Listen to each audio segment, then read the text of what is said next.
All you need to know is right here in Sheba. You don't have to worry about anything.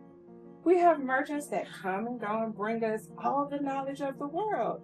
We do not have to leave the gates of Sheba for anything.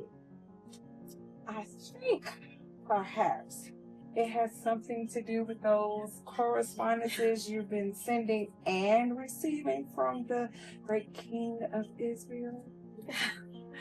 He is so intriguing.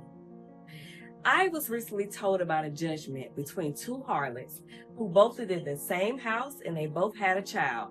One was killed in his sleep and the other was left alive. He was able to determine which woman was the true mother. Oh, wow. Absolutely fascinating.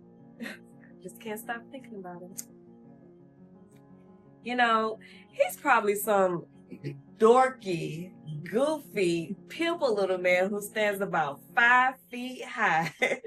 Or better yet, some big belly, bald old man who's lost most of his teeth, who sits around all day gumming grapes and passing gas. Is there nowhere in this world that'll give me what my soul desires? A man with prudence and passion.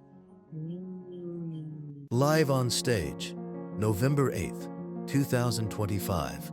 The play, Prudence and Passion, the love story of Solomon and the Queen of Sheba.